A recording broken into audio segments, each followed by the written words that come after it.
Ngayon, nandito tayo, may gamit tayong bagong motor yan, oh. Parang ADB. Ha? 150cc 2 valve air cooled. Yan, ha. Ito yung gamit natin bago ng FKM Ranger 150. Samahan nyo ako ngayon today para sa initial review natin dito sa motor na to, kung maganda ba. Yun, oh. Actually, noong last week ko pa to nabili. Shout out sa FKM Valenzuela, dyan sa manager natin dyan, tsaka kay Madam, yun, oh. Tsaka kay Chief Mechanic, FKM Mechanic, tsaka kay Sir Chris na nag-release ng unit natin. Tapos ang nag-activate si Mechanic FKM Mechanic ng Valenzuela branch. Yan, salamat. Ang nakuha natin is kulay brown. Wala nang green, eh. Brown na. Okay. Kanina pa akong umaandar. Galing ako ng Santa Mesa, hinatid si Mrs. Tapos dumiretso na dito sa Marilake. Ayun, kakatapos lang natin na mag-lunch, kumain, late lunch at 1 something na yata. Hop, 1 ano na. Yun, basta 1 o'clock may kita. And kalalabas lang natin. Ayun. Bago na naman na motor pagpipilian na galing China. Maganda kaya to. Ang initial impression ko dito, yung dahil mga bato, ginagawa, eh. Initial impression ko noon ang labas yung, let's say, yung pag-usapan natin yung mamaya muna pala yung ride, yung lambot ng ano. Pag-usapan muna natin yung mga switches, yung mga ganun, para ano kaya. Pero alam ko meron ng iba na ganun yan, eh. Yan. Sa right side, syempre makikita nyo side mirror, kill switch yan, napakaliit ng kulay pula. Ito, switch ng ilaw, headlight, park light, start. Tapos ito, high-low, wala tayong flasher. Ito, signal light, kaliwa, kanan. Para matanggal, pipindutin mo lang. Yan. Kaya ang kaliwa, pindot, kanan. Kunwari gusto mo mag-hazard, may hazard to, eh. Kunwari, kaliwa mo muna, tapos i-flick mo papunta sa kanan. Yun, oh. Para magtigil, pindot ulit. Busina. Yun, oh. O nga pala, nakakita niya may dalawang baso dito. Ibig sabihin, eh, parehong disc brake, harap, likod. Wala nga lang siyang ABS. Pero wala akong masabi, ha. Maganda ang preno. Maganda ang stopping power, harap man o likod, kayang-kaya niya itigil. Pag pinagsabay mo, mas maganda. Tapos ito, kasama na itong handguard na to sa Ranger 150. Yun, oh. Tapos ang ating speedometer, speedo, gasolina, clock. Tapos meron tayo, ito pipindutin mo, lalabas yung baterya. Ito yung labas yung headlight pag naka-high. Ito, right, left signal light. Yung iba, ewan ko, wala nang ilaw yan. Ito, tachometer. RPM pala, RPM. Yan. Dito sa baba, odo at saka trip meter. Ito, pipindutin mo. Yun. Anong oras na ba? So ngayon, mag-alas na 1:51, ma-press ko ngayon dito sa Marilake. Ayun, oh. Kita nyo naman, oh. Ganda.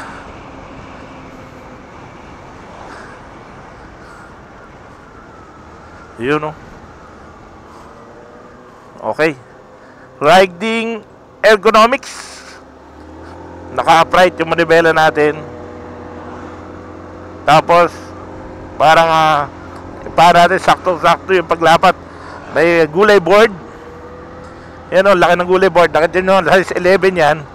Saktong-sakto lahat yung size 11 na sapatos. Ito, lagayan ng tubig na bote. Tapos yun, lagayan basahan, susi. Yan. Para mabuksan yung upuan, ito, ipipihit mo lang sa left side. Okay? Mamaya tatabi tayo, pakikita ko yun.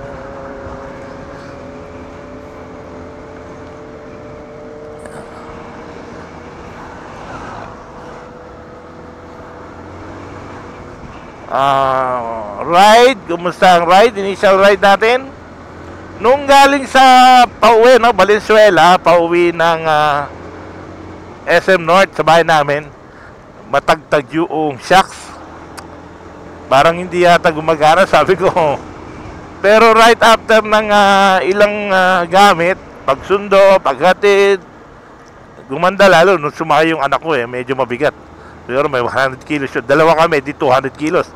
Yun, lumambot yung shocks sa harap at likod. Ngayon, naglalaro na siya. Yan. Nung una, parang ayaw maglaro Ngayon, naglalaro na siya. Yun. Hindi na ngayon na matalbog. Siyempre, hangin natin, tamang PSI lang. Nilagyan ko ng 28 sa harap, 30. 32 yata sa likod. Yun.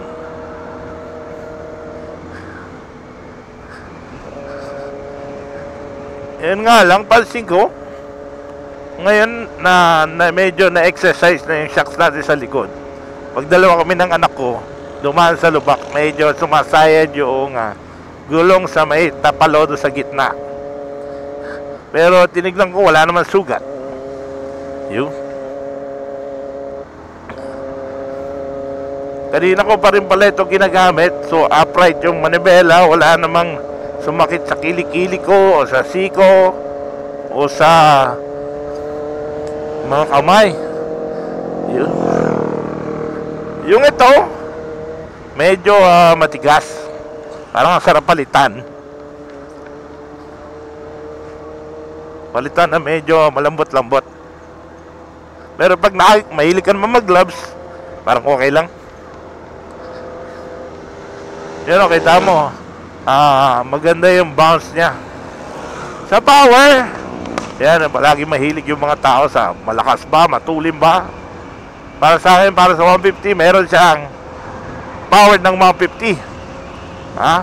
Yun yung mga, siyempre, lahat naman average na 150cc, meron siya. Huwag mo lang asahan yung pinakamatulin. Pero may power siya. Bigay mo, abante naman. Pero,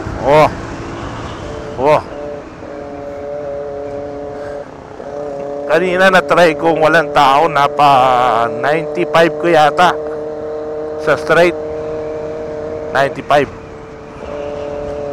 Ngayon, mapansin ko lang, pag unang start mo, tinan mo tatabi natin. Teka, dito tayo.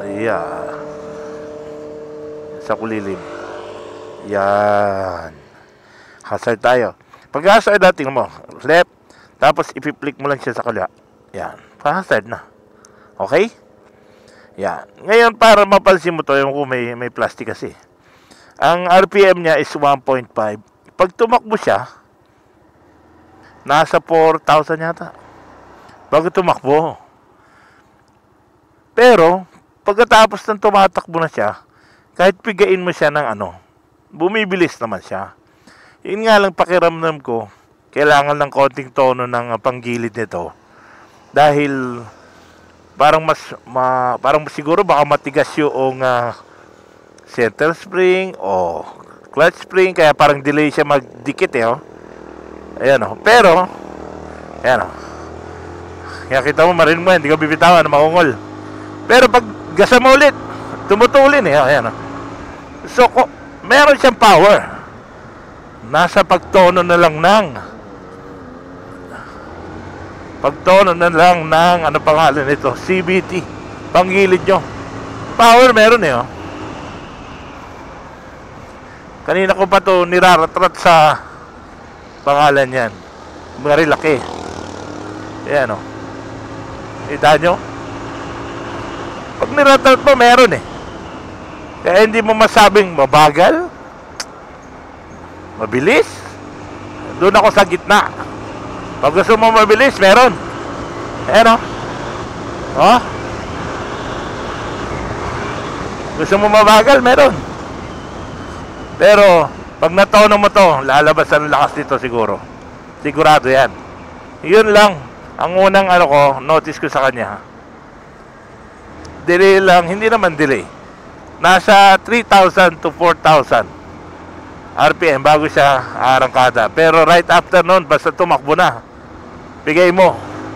Ayan o. Oh. Oh. Diba? Meron. Ngayon balik tayo sa shocks niya. Diba kanina malambot na? Ngayon ang lambot. Ang problema, pag nagbanking, matalon, mabounce pag nagbanking. Yan ang napansin ko sa kanya. Pagka yan, ganda ng stop oh. Harap lang yun. Oh, arangada tayo. Yun ang napansin ko sa kanya. Sa lambot na nung shock sa likod, ikaw ba naman sakyan ng 200 kilos mahigit eh. Hindi ka ba naman lalambot? Lumambot na yung likod eh.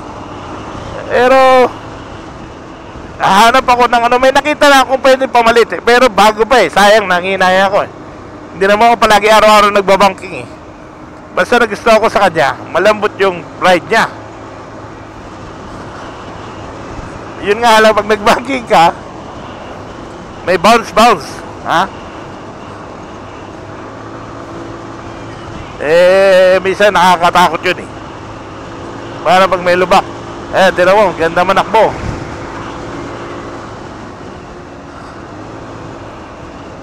Oo nga pala. Ilan pala tinakbo nito? Teka ha. Ang tinakbo ko ay total na tinakbo ko. Ano lang kasi siya, 72 kilometers pa lang ha. Mula Kasa. Sabi mo ng 4 kilometers na gamit ng Kasa. Yan. Ang ano pala nito is walang trip B. Trip A lang at saka Odo lang ang mapipili mo. Yun. Ay. Okay, naka-slide pala tayo. Para pagpatay, yun lang pipindutin mo. Yun lang napansin ko sa kanya pag nagbabanking ka sa lambot ng shocks. O depende siguro, medyo, ako kasi 100 kilos ako. Baka pag medyo magaang sa akin, hindi naman magbabounce na parang hip-hop. Yun sa inyo. Pero yun lang ng observation ko sa akin na 100 kilos ako. Yan. Pero banking maganda, gulong mo maganda kumapit eh. Na-try ko rin sa ulan pero hindi ko naman banking. Diretso lang. Okay din. Pero ngayon drive ko sa mabilis-bilis, maganda siya. Yung gulong stock. Yung brake sa likod, maganda rin. Kahit hindi mo tulungan sa harap, titigil siya. Lalo na pag dinalawa mo. Gasolina, mamaya, sana pagka pinultak ko kahapon to, siniro ko yung trip meter. Tapos mamaya magpapagas ako full tank ulit para malaman natin kung ilan. Braking stage pa ako. Sana matipid. At pagka na-break in, lalong tumipid. Yun o. Ito paakyat, kita mo. Pinipiga ko, umakyat siya. May power eh. Konting tweak lang ng panggilid to, yari na. Buha na. Ayan o, sarap manakbo. Ayan, 93. Piga-piga lang. 95. Break.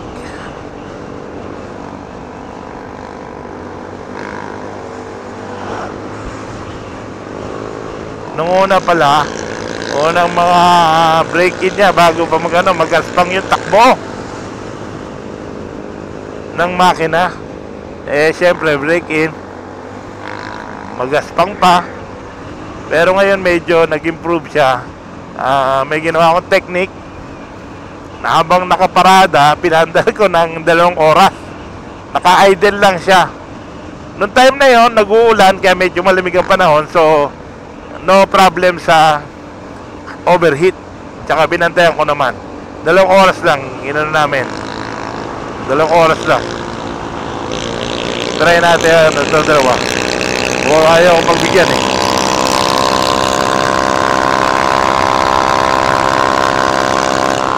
Bilis nung or may karga to. 2 pa sila oh. Lakas din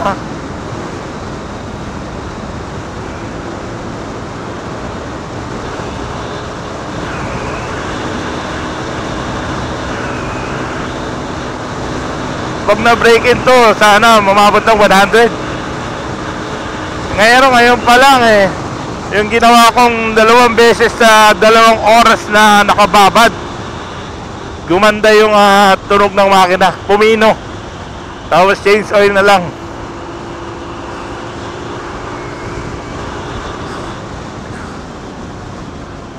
Brake, yun.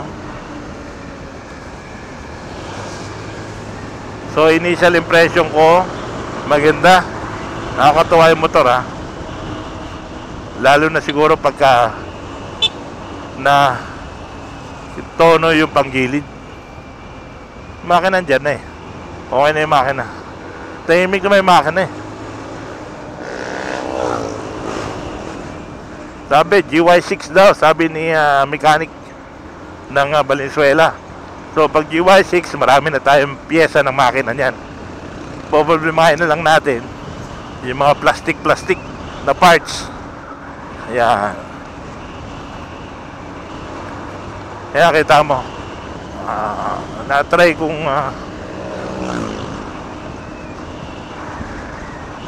stable naman siya sa straight.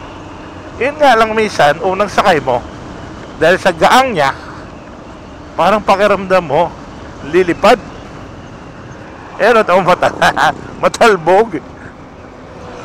Pero pag medyo nakuha mo na yung nakampante ka na, hindi ka na masyadong kakabahan doon sa talbog niya. Pero matalbog siya dahil nga malambot na yung shocks. Ngayon, kung 2 naman kayo, mas matalbog siguro. Pero kung hindi ka naman magmamadali o maganda to pang city, pang traffic. Yan. Tabi tayo dito.